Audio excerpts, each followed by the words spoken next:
I'm going to be telling you about knitting today. Probably a lot of you expected me to talk about auxetic materials, which is maybe more of a side hobby for me.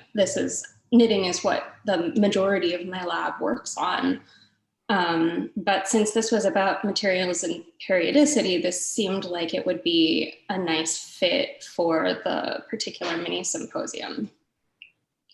So I'm going to be telling you about both the mathematics behind knitting and then also some of the material science and physics behind knitting. So I've been knitting since I was a little kid. My mom taught me, and that was something that we did together to make my teenage years go a little bit more smoothly. And it's been something that's really fascinated me from both a kind of mathematical perspective and because of the physical properties of the materials. I should interrupt myself and say, if you have any questions, you should just drop them in chat and I will get to them as soon as I see them, which hopefully will be as soon as you type them. So this work has been done by these three fantastic physicists and mathematicians. So the first story I'm going to tell, which is about the knot theory side of knitting, was done by Shashank Markande, who is a former PhD student who is currently a postdoc at UPenn. The computational portion of this was done by Mike Dmitriev, who's now a postdoc at UMass Amherst, and the experimental portion was done by Krishma Singhal, who is still a PhD student in my lab. We have a new crop of postdocs and PhD students who are going to take over this project, so hopefully we will have more results to talk about in the future. So I'm going to start off making the really grandiose claim that knitting is coding. So here is a detailed version of that shawl I showed you on the first slide. And on the right, you can see this is actually the pattern that was used to make this portion. So this is basically some crazy language with all of these little ASCII characters that encode different topological manipulations of the yarn.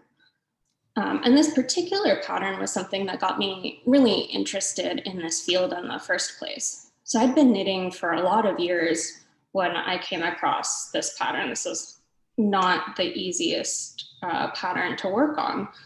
And I noticed when I was making it that there were some combinations of what I guess hand knitters would call stitches that I had never seen before. So normally when you're knitting, you have sort of chains of loops that go vertically in the piece.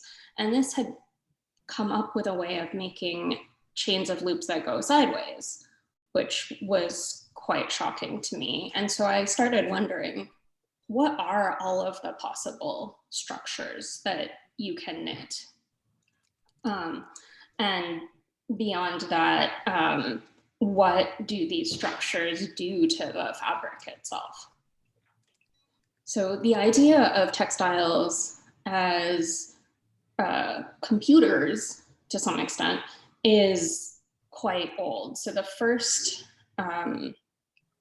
notion of this came about in 1804 when Monsieur Jacquard invented the Jacquard loom. So that's what you see here.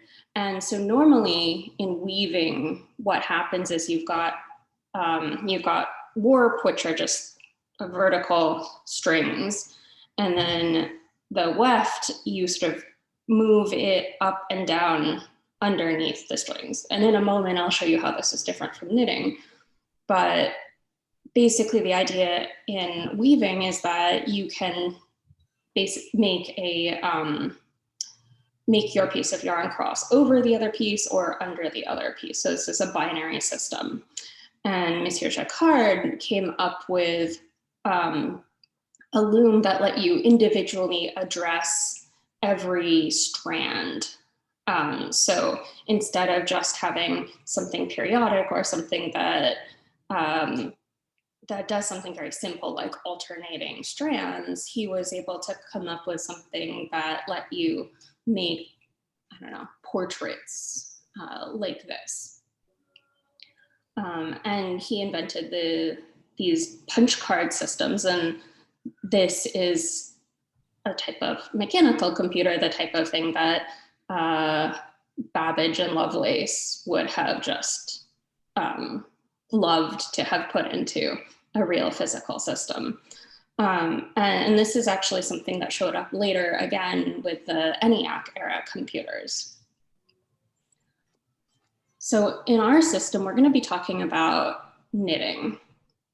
And so this is a little close-up of what's going on within a specific piece of work. So I start out with two needles, so one in my left hand and one in my right hand. The working yarn, so this strand back here, is attached to the right hand needle. And so to take a stitch, I put my right needle through the loop on my left needle. I wrap the free yarn around it, and I pull a loop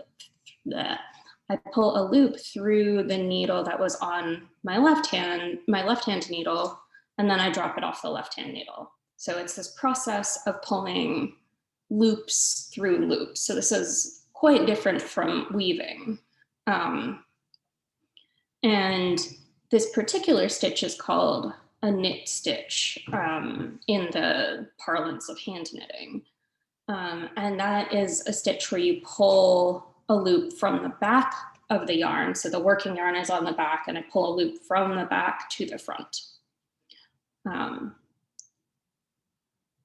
So these are typically periodic structures. So if I were to take a structure that's just made up of these knit stitches, I get this fabric here. This is called Stockinette if you're a hand knitter, and jersey if you're a machine knitter. This is the most common type of knit. I'm sure everyone in the audience is wearing something that's made out of this knit. This is what t-shirts are made out of. It's what my sweatshirt is made out of. It's socks, underwear, pretty much every stretchy knitted garment you own is going to have some portion of it made out of this structure. And then there's, in our sense, a sort of binary type of stitch, which is called a purl stitch. So knit is pulling the yarn from the back through to the front, and then a purl stitch is really just 180-degree rotation of this. I'm pulling yarn from the front to the back. So this is the back of the same piece of fabric, and it's called reverse stockinette. And this is what it would look like as some fabric. So one thing about the knits that's really fascinating is that just by combining different periodic combinations of knits and purls, you get fabrics that have totally different morphologies and totally different elastic response. So here are 3 different fabrics that are made with combinations of knits and purls. So the first one here, it's called garter stitch. This is alternating rows of knits and purls. This is what's called 1-by-1 rib. This is alternating columns of knits and purls. And then seed stitch is a checkerboard lattice. So if you can see my camera, I've got little pieces of each of these materials. So this is the t-shirt material. This is stockinette. And it's pretty stretchy. It's not super stretchy. It holds its shape pretty well. You'll also notice that the top and bottom curl towards the knit side of the fabric, and the left and the right sides curl towards the purl side. So this wants to have negative Gaussian curvature. Garter stitch. Oh, also notice the aspect ratio. It's taller than it is wide. Garter stitch is the one that is alternating rows of knits and purls. And this one, it's fairly stretchy in this direction, but it's really stretchy in this direction. It takes very little force for me to extend it. And this, you'll notice the aspect ratio, it's wider than it is tall. This is 1x1 rib. This is something you see quite often in cuffs and collars.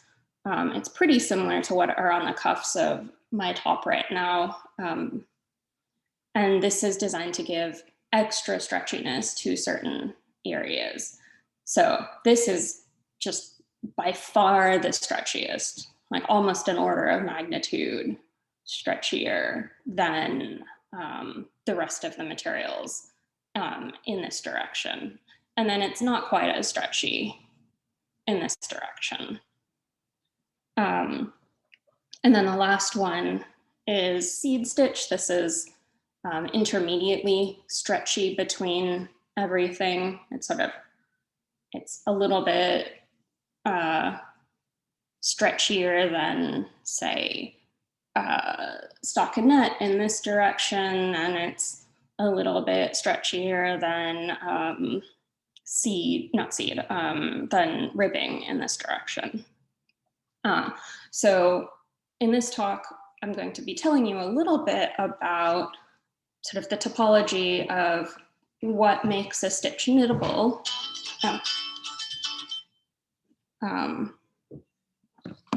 Sorry about that. What makes a stitch knittable, and then I'm going to be telling you a little bit about how the symmetries of those stitches inform the elastic properties. How about diagonal stretchiness? So diagonal stretchiness is a little bit hard to calculate for these because they're really anisotropic materials. So as I pull on them, I get kind of like this almost like S pattern as I do it. So we haven't quite looked into that yet, but we hopefully will be able to quantify a fuller elastic modulus tensor in the future. So because all of the materials I'm going to consider are too periodic, we can do the standard physicist technique of putting in periodic boundary conditions. So here I'm going to say this is my unit knit stitch, and I can attach the left side to the right side and the top side to the bottom side.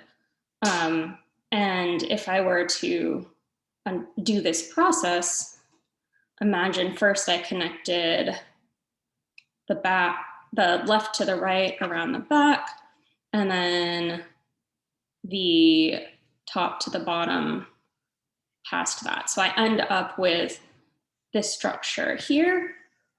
This is clearly an unknot. I can sort of pull this loop up and pull this loop up, untwist it, and I have just a regular loop.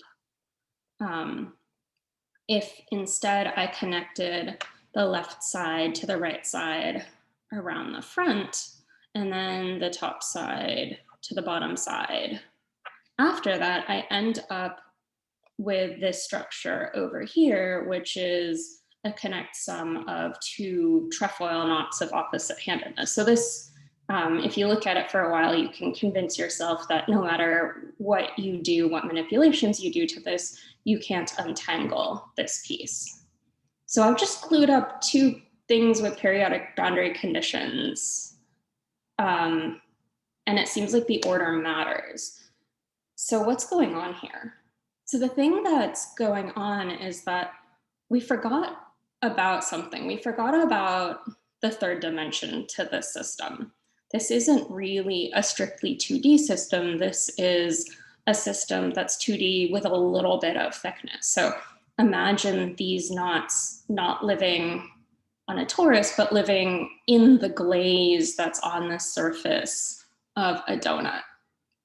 So it's this thickened shell on the outside.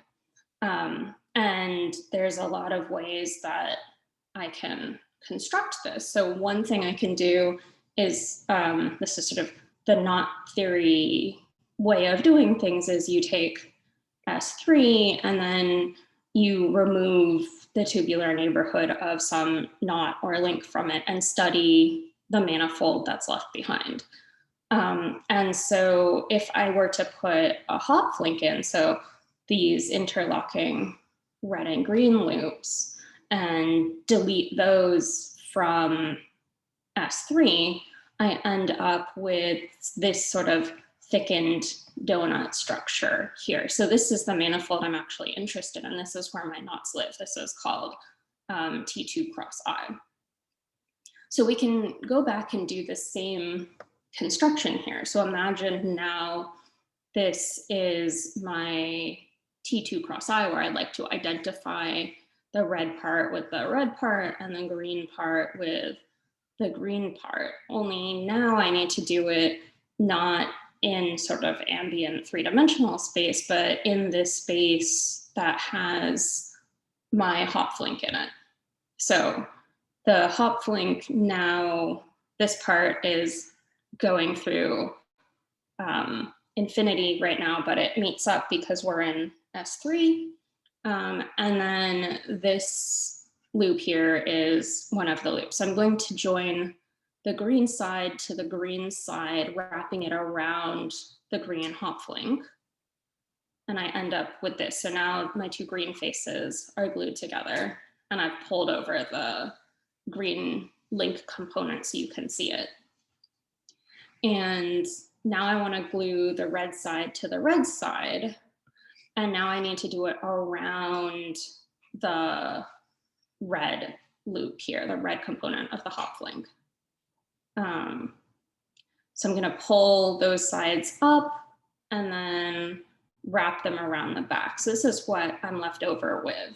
So the two green sides have been glued together, and they come up with, they are now a single annulus, and the two red sides are an annulus. And these all meet along a single edge here. So now I have this structure that lives in S3. So I have a hop link that is entangled with my knitted knot. And so this is what it looks like if I put it in a sort of standard planar diagram format. So I have the hop link, and then inside here is where my knit stitch goes, and everything outside is basically auxiliary stuff that sort of it's basically exists there to as a mechanism to make the knot theory calculations easier. So now that we kind of understand how to set this up as a structure, we'd like to ask what can be knit. So my student Shashank Markande, who was studying this, sent me this image as a text one day. And so he had noticed that every single knit stitch that he had seen, when glued up in this mechanism, has a property that they're called ribbon knots. And so ribbon knots are a knot that when you take the knot as a boundary and you span the inside with a disc, you can only have one type of self-intersection. You can either have the entire part of the disc pass through another part of the disc, So you can't have these sort of side-by-side clasps. And so this is what makes a knot ribbon when you can do this. And so he had drawn this up and said, okay, well, maybe this is a counterexample to all ribbon knots being knittable. And so I looked at this example and was like, I think I can knit this. And so I thought about it for a while and I was like, okay, we'll bring some yarn and needles to group meeting on Monday and we'll see. So turns out that I was in fact able to knit this. So it's these little swooshy stitches on the side here. So my student, Shashank, was able to invent a brand new stitch, something that no one had seen in knitting before, just by using these mathematical properties of knots. And I guess to address these two conjectures,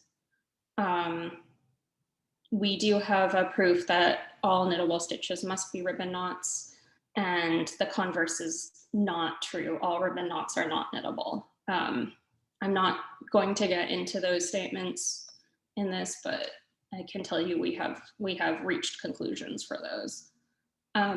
So how do we construct what can be knitted? So we came up with this construction that's called the Swatch.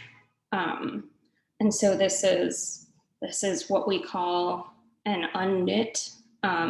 This is again in T2 cross I, and I'm drawing in the identified boundaries. So you'll sort of imagine that this goes in that dashed line portion of the planar knot diagram with all that like auxiliary nonsense outside it. And so what this is I imagine starting with M loops. These are just simple contractible loops in this space, and then N longitudes. So these are not contractible. So these contractible loops, I'm going to pull them past whatever this boundary is, which I can choose. And I'm going to just glue this portion of them in place. So right now, I'm going to glue down everything that's in this gray rectangle, and I'm not allowed to touch it right now. And then from this setup, I'm allowed to do any Rittmeister moves I want. So the Rittmeister moves here, these are, I guess, Rittmeister 1 is just twisting up and untwisting a loop. Rittmeister 2 is pulling these two pieces of yarn, pieces of thread past each other, and Rittmeister 3 is pulling one piece past a crossing of another piece. And so these are the three local ambient isotopies of planar knot diagrams. So all of these do not change the topology. And you can break down any sort of tangled mess of a knot in a planar diagram into these three local moves. So for a knit, what we do is we're allowed to do any set of these Rittmeister moves that we want.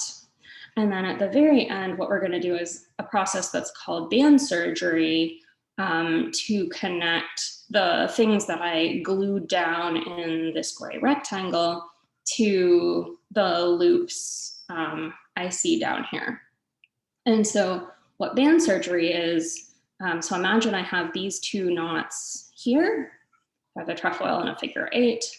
And so band surgery, I put down a rectangle where two opposite sides of the rectangle are edges on my knot, and 2 are not edges on my knot or link. And then what I do is I say, this edge used to exist on my knot, so I'm going to swap it to this edge, and this edge used to exist on my knot, I'm going to swap it to this edge. So at the end of the day, this is what the band surgery on this set of stitches would look like.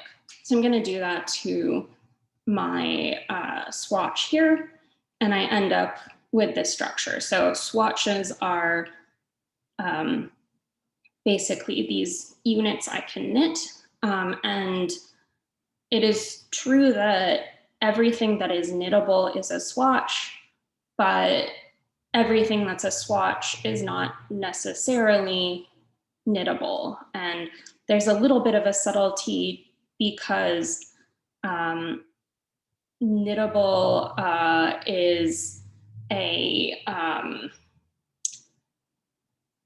sort of bounded by complexity. So maybe a human can do this, maybe a human can't do this. There's something that says, like, at what point do you say something's really a knit if it has things that don't look typically knittable in it? So there's kind of an ambiguity there. Okay, so I see a question.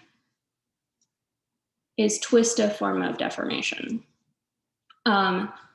So twist is a type of deformation. I assume you mean twisting a strand of yarn.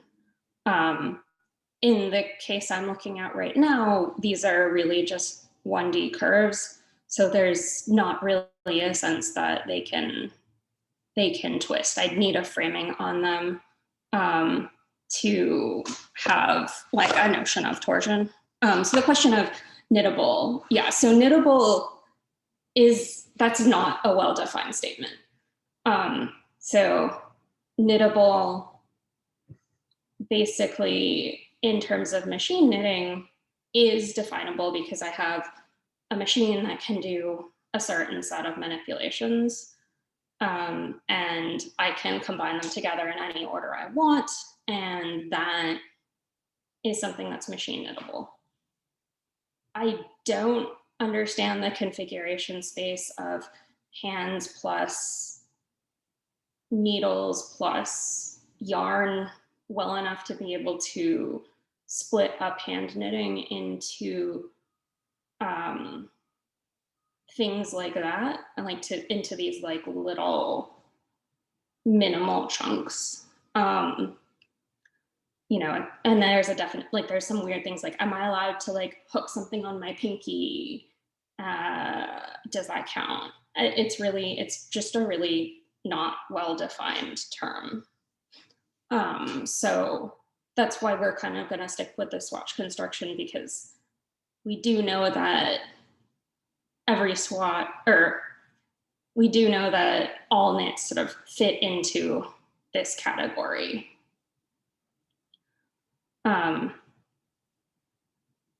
So the thing about swatches that's pretty nice is that we can now use them to sort of create a grammar in a sense. So each of these swatches is rectangular. It has sort of some number of loops, M across the, I guess, along one of the longitudes, and then N longitudes that are not contractible. And then the idea here is that I can glue on rectangles in different ways, and sort of fill in a two-dimensional space with lots of different swatches. So we can turn this into sort of a grammar as long as it fills a complete rectangle. So this has been a little bit of a combinatorics problem, and we're still trying to work on exactly, you know, how many swatches you can have, or how many, like, what is the enumeration of knits for some swatch that size M by N, for instance. And so because these are not just sort of local, they're not based only on a single loop, we're able to capture these much more complicated types of structures. So this one is a basket weave, and then the one over here is sort of a braid that's on top of this knitted structure.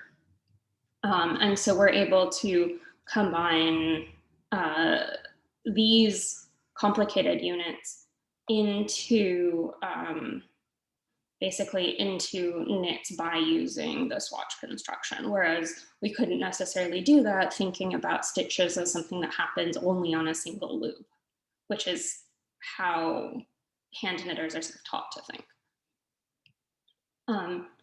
So I'm going to switch gears a little bit and talk about the emergent nonlinear elasticity that comes from these periodic structures.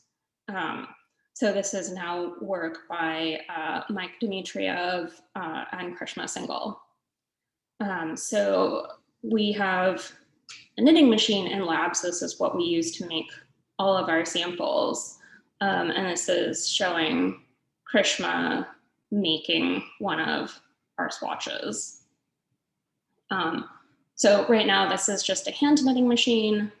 Last Wednesday, we got an industrial knitting machine delivered, but it's probably going to take us a while to get it up and running since COVID means that having a rep from the company come set it up is going to take a while.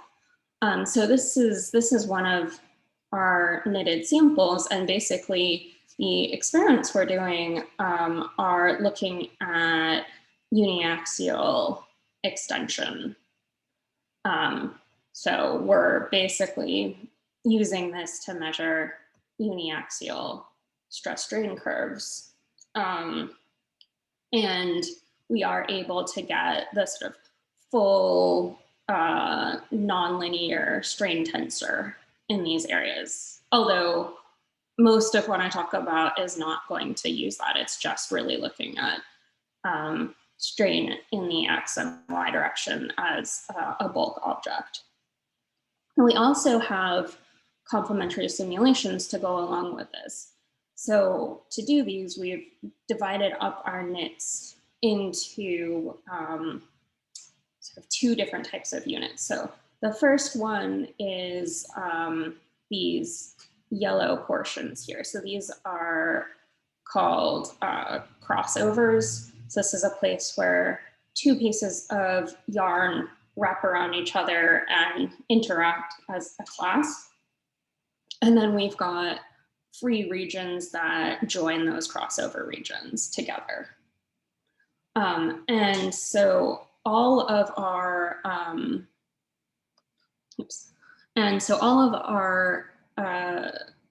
yarn segments are going to be Bézier curves, and I'm going to get back to that in just a second.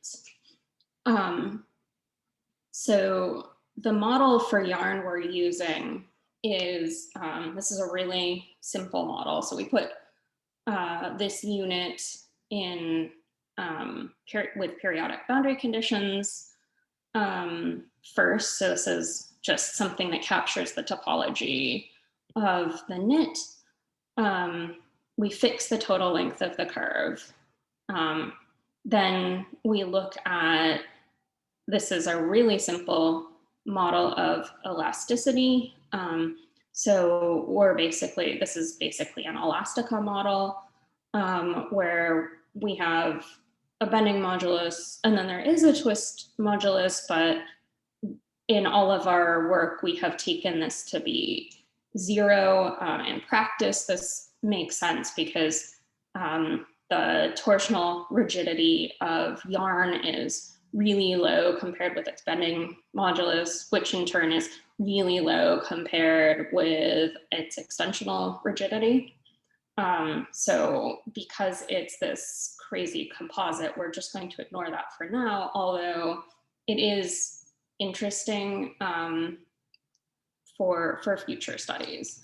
And then the last thing we do is we have a hardcore potential that goes along the backbone of the knit. And so this is designed to ensure that we don't have any topology changes. So we matched this hardcore potential to compression measurements of the yarn itself. Although in practice, those always seem a little bit stiffer than is necessary to get the elasticity out. So as I mentioned, each of the segments of these structures is what's called a Bézier curve. And so a Bézier curve is basically an expansion of a continuous piece of a continuous curve into a polynomial basis. And so this is a third order Bézier curve, which is sort of the lowest one you can have. This has 4 what are called control points, which are often called knots in graphics literature, but I can't call those knots and my knits knots at the same time and have this make any sense to you. So I'm going to call them control points. So the first and last point are always going to be the start and end of my curve. Then the next point here, so I've got the difference between K1 and K0, that is going to be the tangent to my curve at the starting point. Then I can have the difference between K2 and K3 being the tangent to my curve at the ending point. And if I have higher order Bézier curves, I could have curvature and other things controlled as well. So what we do is in these crossover regions, for right now, we're just assuming that we have one curve here, and then there's 180-degree rotation for its complementary interacting curve. And then each of these crossover regions gets joined together through a connecting region with another Bézier curve. And we, it turns out, have to go up to 7th order to ensure that, that the curvature and the energy density is continuous across this region here. So these are results of what the stitches look like. Someone's asked about biology. That's really interesting. Let me get to that during the question and answer period at the end. But yeah, there's definitely some really, really cool biological systems. So here are minimal energy configurations for each of the 4 types of knits that we've considered. And if you look at them, they, to the eye, look pretty much identical to the fabrics that I held up at the beginning. And so what we did there is we matched the idea of the experiments and applied uniaxial forces to each piece of fabric and measured their response. So for each of these fabrics, we matched all of the simulation properties to measured yarn properties. So we measured the bending modulus, we measured the compression modulus, we measured the length of stitches, and so on and so forth. So these are the results of the experiments where we pull in the X direction.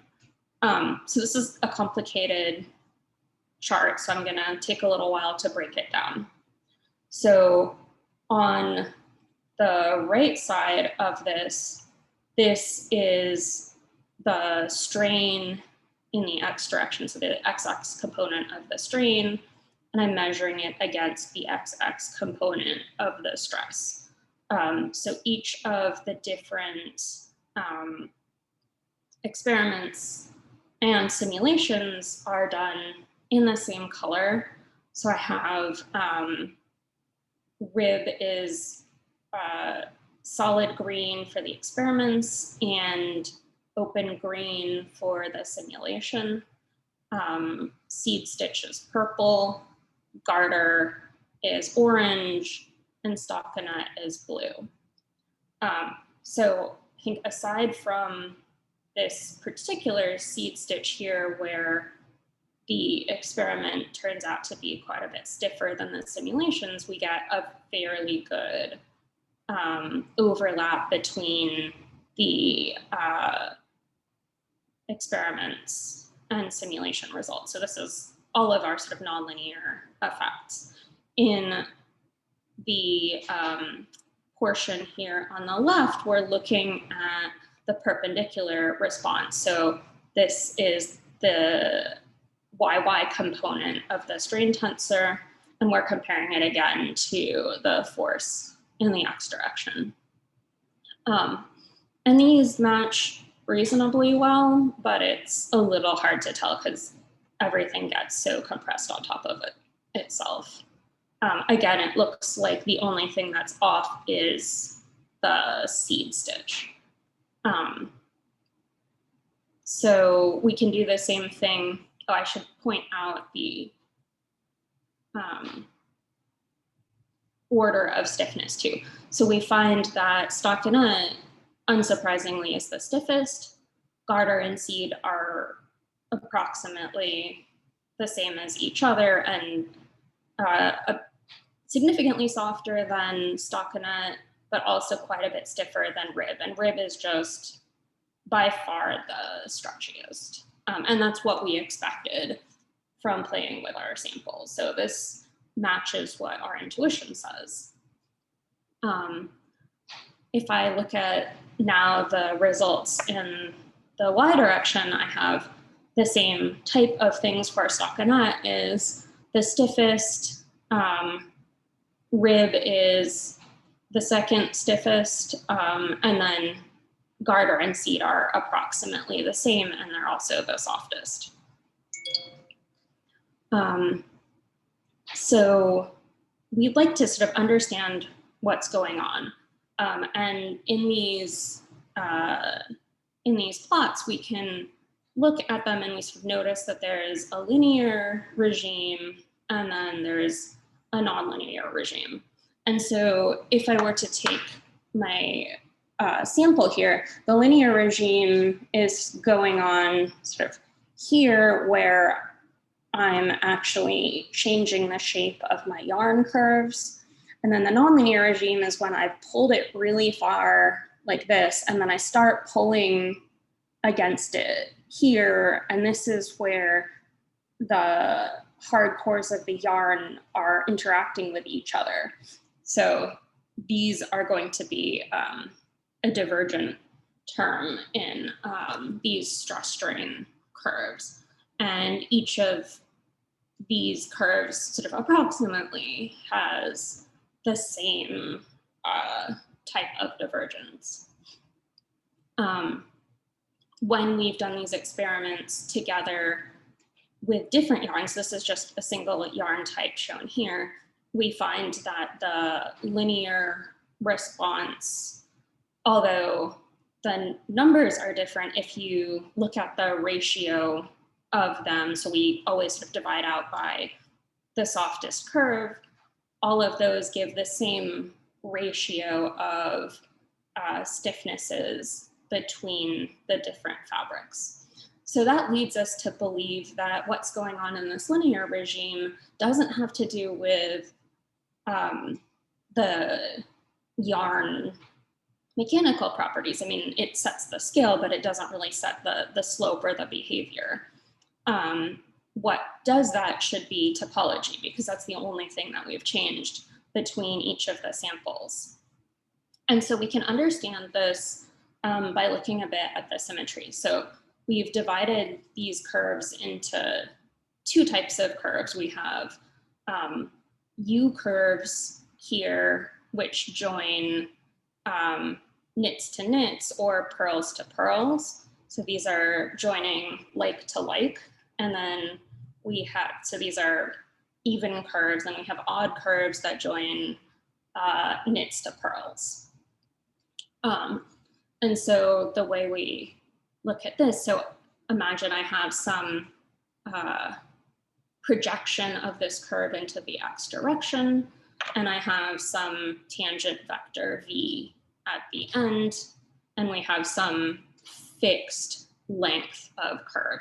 So basically we pull on the sample, so, or pull on just this little bit of curve, so that the length stays the same, the tangent vector stays the same, but now we have some new length, lambda, and we use that to calculate the stiffness. So this stiffness goes like 180 times the bulk modulus divided by some term that scales with the z component of the tangent vector.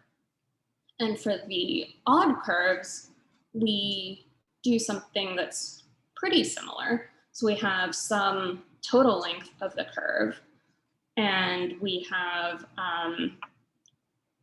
the tangent vector at the end, and then we have some angle here that's basically, we've sort of projected out this curve onto something that's straight and linear, so that's going to give us angle phi. And we do the same thing. So we pull on the sides here and see what happens. So, and we leave the tangent vector the same and the total length the same, and look at how the extension changes. So what happens is that basically we get a rotation of the curve. So we're rotating this angle, we're decreasing this angle phi, which is changing the projection of the total length into the x-axis, and that's what's causing the majority of the stiffness in this. And so we find that the stiffness here goes like 12b divided by the same terms here. And then there is a correction that goes like cotangent of phi. So when phi is basically greater than, I don't know, I guess when this is pi over 4, this term is 1. The Vx is always less than 1. So that's the place where I guess this term would be about 2, but this term is 15 times bigger than this term. So this term has to be equal to 14 before the stiffness of these S curves approaches the stiffness of the U curve. So this is entirely about symmetry. So let's look at our yarn, or look at our stitches, and see if we can sort of understand how symmetry from these relates to their stiffnesses in this sort of linear regime. So in the top, we're going to be pulling on the x direction. So stockinette is all knit. So I'm joining a knit to a knit, and that's going to be symmetric, so I get a U curve. In garter, I have alternating rows of knits and purls. So these ones on top are all knits, and these ones on bottom are all purls. So this is the sort of the first and second row in this projection. And since along the row they're all the same, I have a symmetric U to U term here. But in the Y direction, I have rows that are knits and rows that are purls. So I'm going to get this alternating term here. So these are going to be S's. Now for ribbing, I have these alternating columns of knits and purls. So here I have these S curves here. And you'll note that these S curves are really, really close to vertical. So that means my cotangent term is really small. So I have a long way to go before the stiffness of this matches the stiffness of something like this. And if I look in the y direction, they're all the same, since these are just, the columns are the same. So these are all U-shaped curves here. Then for C, since it's a checkerboard lattice, everything is going to be one of these odd S-curves. But you'll notice that these are pretty far in the, like the angle between here and vertical is pretty large. So this is going to be closer to the higher cotangent term. So that's going to make it a bit stiffer than something like rib would be. In the high tension term, we can use the same type of modeling, but instead of looking at terms that are linear in lambda goes to lambda plus delta lambda, we can look at higher order terms. And basically what we see is we end up with places where curvature concentrates into these contact regions. So I was making the assumption, or at the beginning, or posing that the majority of these sort of nonlinear divergent terms comes from a piece of yarn compressing against another piece of yarn. And that is basically what we're seeing here. So between these compressive regions, we get straight pieces joining them. So those don't cost us very much bending energy, but there's a lot of bending and compression energy that gets concentrated in these regions here. And so basically, based on the same model type, we can pull out a length scale. So we've got this bending length, which is just the square root of the bending modulus divided by the tension. And that tells us something about the difference between different types of yarn. So in a low tension case, we've got a large bending length, and in the high tension case, we've got a short bending length. So that's going to be this length here. And so we basically do the same model that we had before, and we find that here the energy scales as 1/1 minus r divided by L. So basically, as the end-to-end distance approaches the total length of the curve, that's where this term diverges. And so we can come up with a nonlinear elastic model that looks at the linear response that comes from the topology and adds to it a nonlinear term that depends on this yarn-yarn interaction. And we've put this into some finite element models and compared that with the experiments here, and we can see that at least the profile of the test object does match the profile in our knit, and we have gotten a little sidetracked, but we're in the process of working out the full nonlinear strain tensor here. And yes, our model does assume there is no pre-stress.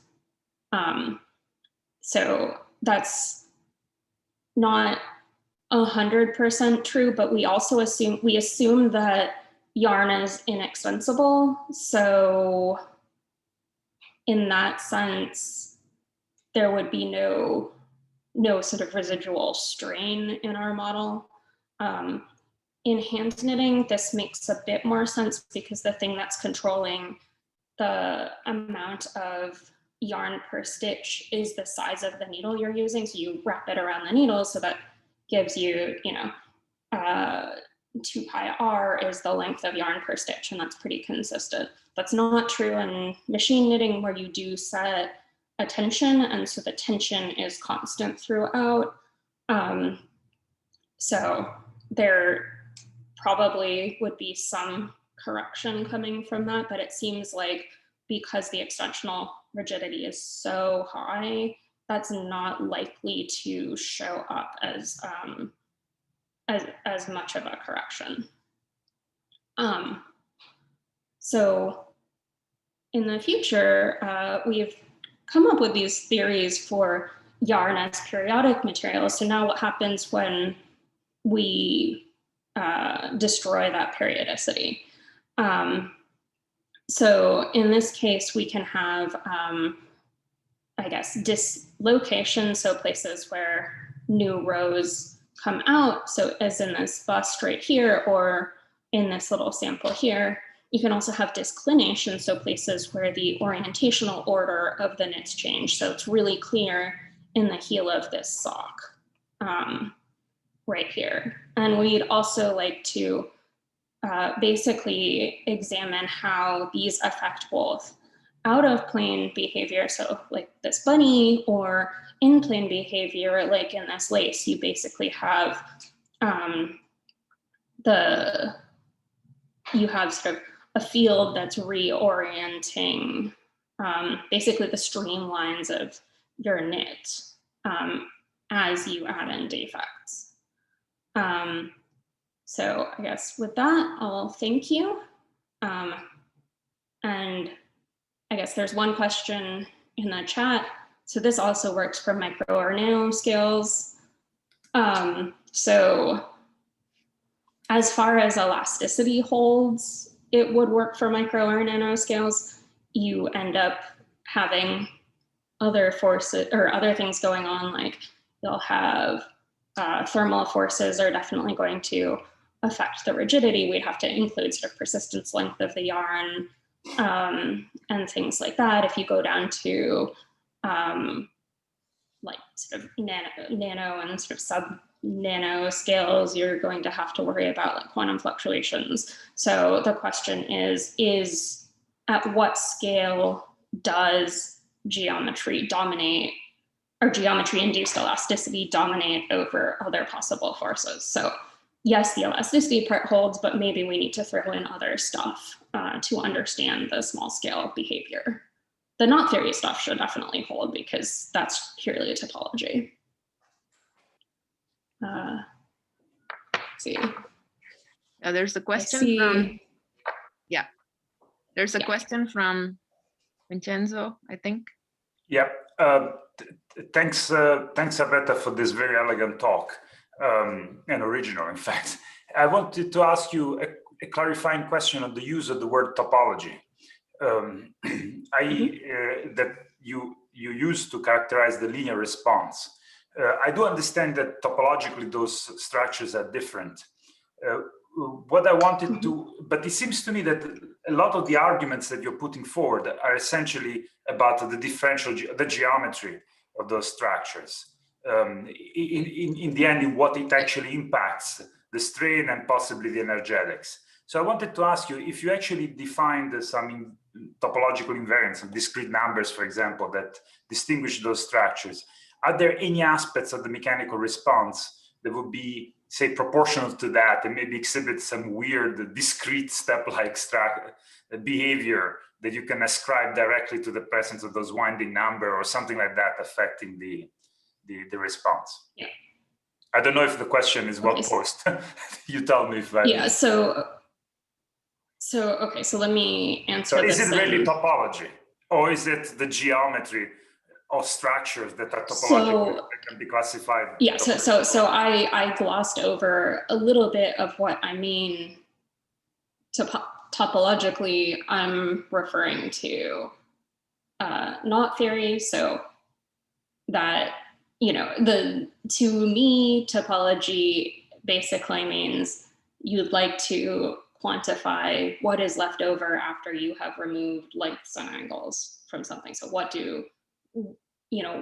is preserved up to continuous deformation. So when I'm talking about this in knot theory, I'm talking about crossing. So do I have, a crossing like this or a crossing like this? Right. So clearly, the response comes from the geometry of something having to cross like this versus something that has to cross like this. So we're making an assumption about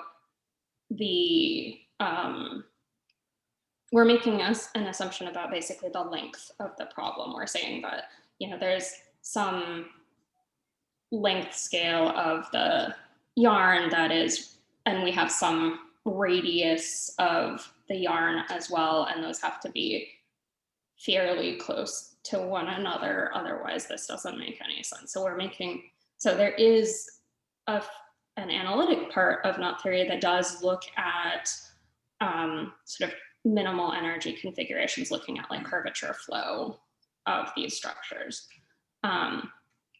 So in that sense, there are, there is geometry. You're asking about topological invariance. Yeah, exactly. Is there a property that is topological? Yeah, so we have more topological invariance from these things than we could necessarily make sense of. So the thing about topological invariance is that that there are lots and lots and lots of ways to quantify what is left over after you sort of allow for all of these continuous deformations. We look at them in terms of knot theory. We end up with things, I guess there's a lot of common sort of algebraic ones. So you get polynomials. You end up with, I guess, ones that I like are basically related to the geometry of this structure, where you take S3 and then you basically put like a little worm along your knot, and it sort of eats out a tubular neighborhood of it, and you're left with the structure behind, and you want to understand. So there's a theorem in knot theory that says that